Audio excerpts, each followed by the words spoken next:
Miguel de Sousa Correia, bachelor degree Geology, and member of the Direction Board in Astronomy, Astrophysics and Astronautics section of the Academic Association of Coimbra, Portugal. So, in a very short way, astromining is the idea and goal, you can call that, to try to extract minerals from space.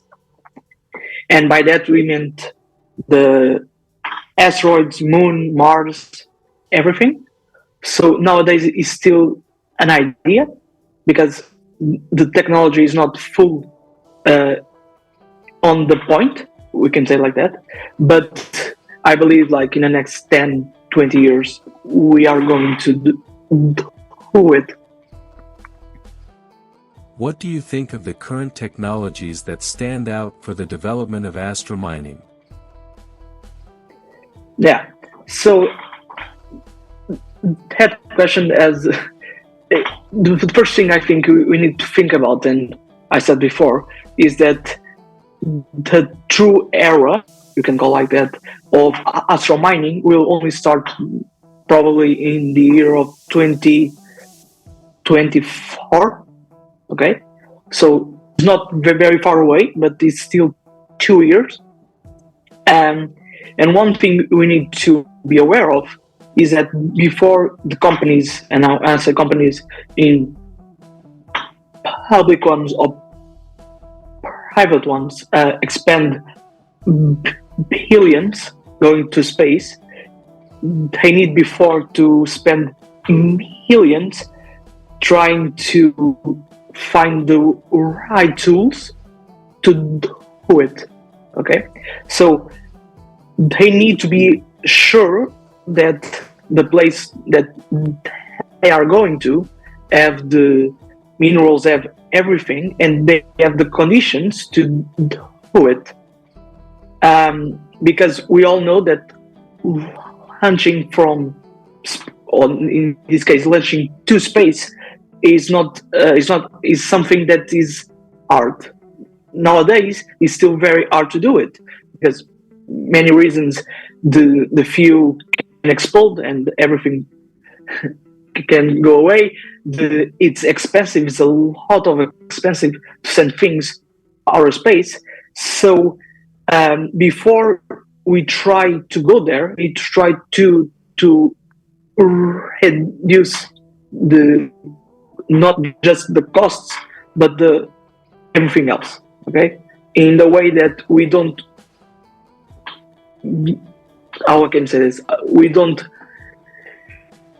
try to spend like millions and then we send something to space. This goes bad, everything blows away, and we lost a rocket, we lost the material, we lost everything. Okay, so the important keys here is also to try to create sportive and good rockets so we can launch outer space without a fear of everything explode.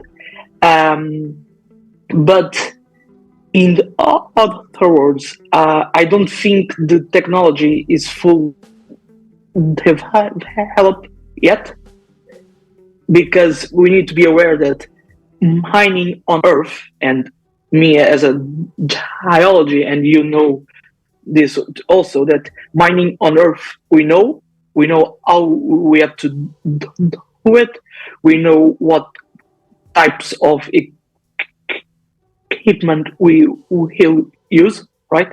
But if you think outer space, you need to think in other ways, because the laws of physics don't apply on Earth the way that apply on, for example, Mars, Moon, asteroids. So we need to be aware of that too, that the same way that we're going to explore the moon, it will be not the same way that we explore the Earth. In other words, we can use the same techniques. Okay, I don't say that's far away because it's the truth. Mining on the Earth, on the moon is the same thing, but the way we're going to do it needs to be more appropriate to the place. Yeah. So, yeah, in overall, I believe that we don't have the technology yet to do it, but I believe, like I said, in the next 10, 20 years, we'll have it. Yeah. Given your vision and field of study, what do you solve for astromining as a whole? Do we need greater certainty for its exploration and exploitation? In my opinion, as far as I'm concerned, no. We know everything we need to know to be sure that going our space is the key. It's not just the key. Is the future. Is everything. And why? I can start by saying that Stephen Hawking once said a very quote I read to you, that I don't think the human species will survive the next 1,000 years if we don't spread out in space. So if you have this quote in mind, we are talking about a lot of things, not just the idea of the human species living across the universe, like on Mars, on the moon, and everything else. We are talking about that we need to explore space so we can make Earth a better place. Because we know, for example, that if we, as geology, if we try to explore our planet more and more and more, eventually the minerals will run out, right? We will run out. We will destroy our planet even more. So the key point is, out there we have the solutions for many of the problems that we have on Earth. Okay? For example, I can give you an example, a very simple one, and I think is a very powerful one too. If we don't need to go very far away, but for example, in the moon, okay, so the moon is a very close object we have to our planet, and the moon has, besides a lot of other things, have one important element that will be very useful for us, that is helium-3. So helium-3 on our planet exists, but is very, very hard to find. Okay, so you don't find a lot of it on Earth, but you can find helium for a lot. But the question is, why is helium-3 so important? So helium-3, you can create nuclear energy that is clean, that is cheap, and that is not very hard to use. Okay, so it's nuclear energy, safe, clean, and cheap. Why this is important? Because if we can bring helium-3 to our planet, we can use it in here to produce energy, and eventually save our planet. Is a way to save our planet. I can give you a number that 40 grams of helium-3 equivalates to around 5,000 tons of coal. Okay, so this in terms of energy. So if you think about this, 5 tons of coal is the same thing that we use only 40 grams of helium-3. And the very difference is coal. With destroy our planet to find it. If you use it a lot, you will eventually pollute the air and everything. And helium-3, it's not that very hard to find, again, outside of our planet. And it's safe and it's clean. So we solve two of biggest problems. Yeah. In relation to the above, how important are the minerals in asteroids? Do you think it guarantees a better future for new technologies? Yeah, because we all know that technology, besides all of the technology part, use minerals, like a lot of them, gold, platinum, etc. And we, like we talked before, we extract these minerals on Earth. Eventually, they will run out, and also with the time, we will keep destroying our home, right? So what we want to do is try to find a way to not not destroy our planet, and our future generation can still use it. And the key point, and the only way I see that we can do it, is if you try to extract the minerals from space. So in asteroids, now we're talking about asteroids, we have a lot of asteroids with different kinds of metals. Like I said, gold is one of them. Platinum is another one. And if you go to outer space, and if you can find a way that's not very hard to extract them, you can basically solve every single problem on Earth related to it. So, for example, there is some asteroids in our solar system that have enough metals to sustain us for thousands and thousands of years. Okay, so I believe if we begin to explore our space and to extract minerals, technology will develop more and more, because we have more quantity. We can start doing more experience with it, and we can start to evolve it to a new way.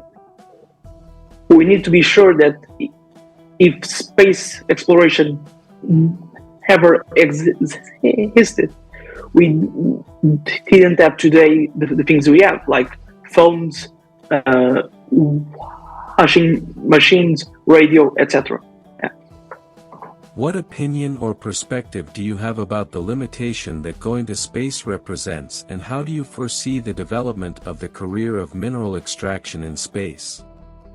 Like I said before, nowadays it's still very hard to move from Earth to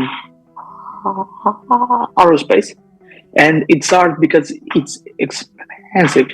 I think it's the main key. Of course, there is a lot of other points we can start talking about. Like it's expensive. If you go to outer space, you have a lot of radiation that eventually, for a humankind, can bring several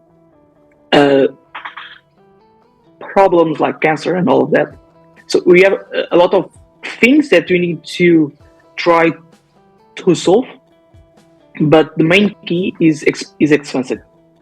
And nowadays we have already companies like SpaceX that is building rockets that are more is not cheap, because in a way it's more cheap because they send what they need to send, like if it's a car, if it's material, if it's a crew, everything they send it, and the rest of the rocket comes back. So this is already a good way to try to hold down the prices, because, well, before we send a rocket and eventually it will explode or landing on our planet, it's over and you need to build a new one. With SpaceX, it's not like that. You have the part that the rock that comes back, you can refuel it and use it once more. So I believe that right now the biggest limitation we have is the expensive part, and besides that is the fact that we don't have quite the technologies to do so. But I believe in the next, in this case, it's not even the next 10 years. I believe even before the next 5 years, the cost to send things to space will go lower and lower. And when you reach the point that you need to send people to the moon to try to start exploring it, the cost will be so low that it's already a good thing. Do you contemplate any study or opinion about what are the types of characteristics that encompass an asteroid so that its minerals are extracted?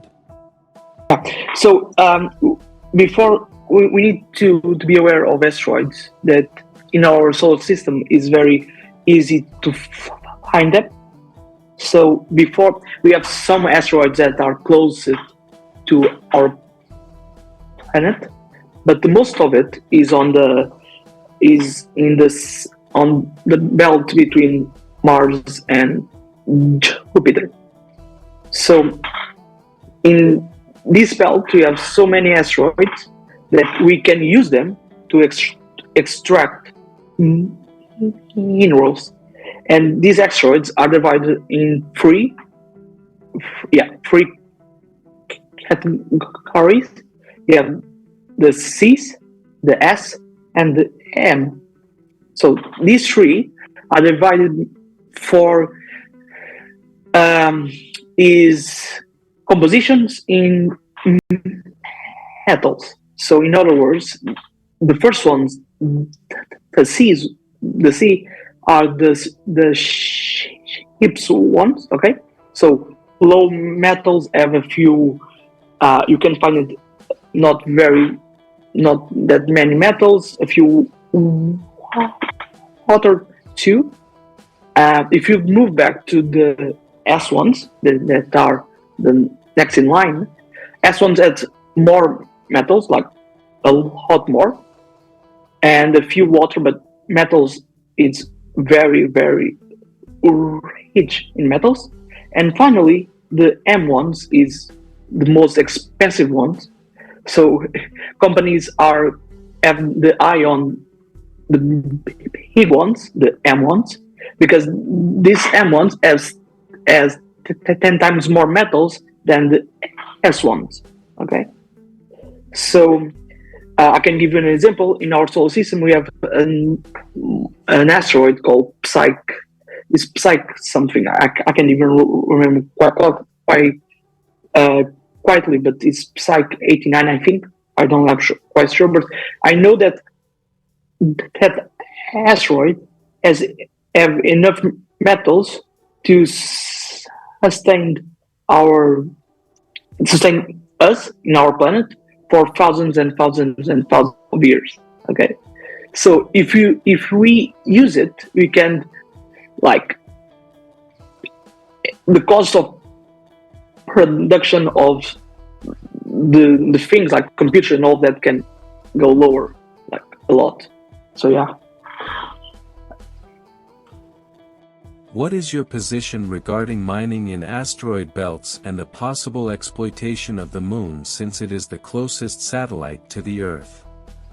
So, in my opinion, and as far as I'm concerned, we need to first go to the thing that is close to us, that is the moon. We go there, and the moon will be the base point for everything else. Okay, so in my opinion, we need again go first to the moon, explore the moon, explore everything we have in it, like helium-free, water, rare metals, everything.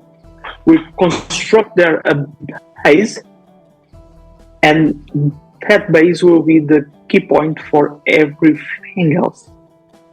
So before we even think about exploring asteroids and Mars and all of that, we need to be aware of the moon, because it's the closest one, as many things that we can use.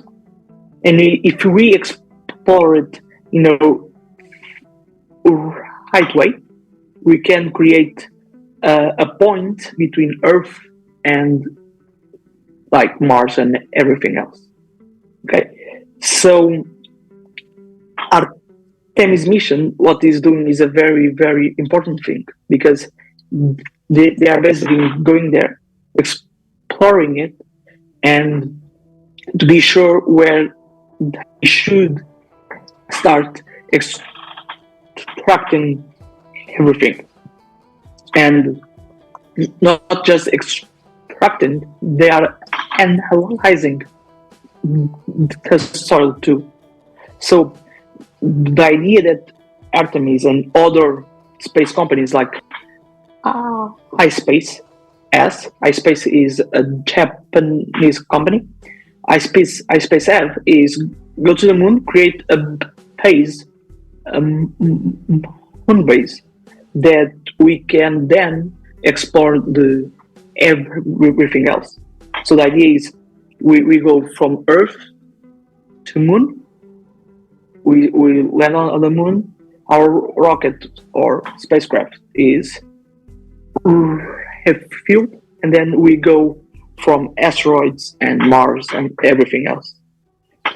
Another thing we need to be aware of is that asteroids is like moon. We have a gravitational force, right?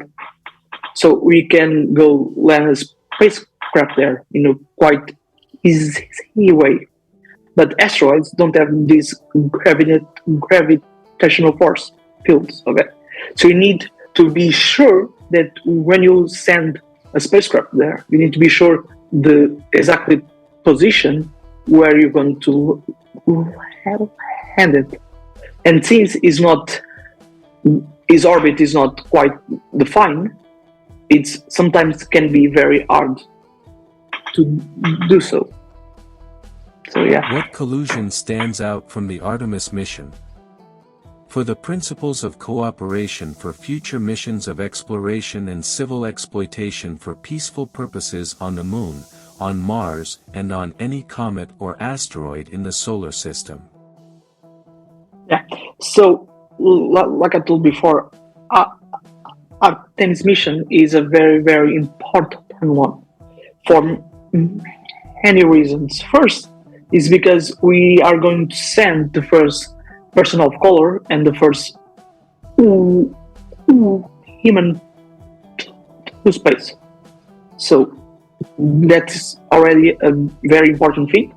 The second thing is we as a human species, we are going back to the moon 54 years later. So all of this is so important, and that we need to be aware of the impact that this will have. Another thing is Artemis mission for me will be the key point for everything else, because NASA will be the first to go there, explore it, explore the soil, explore the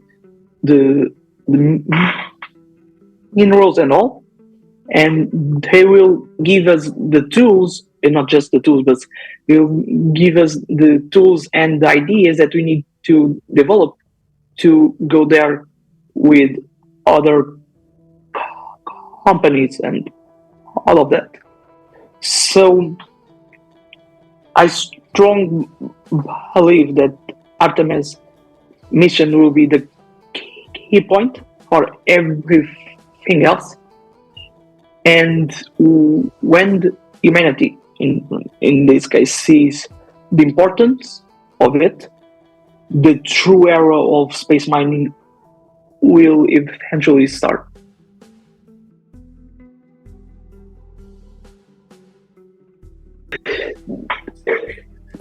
It's it's a bit because for me, space is like everything.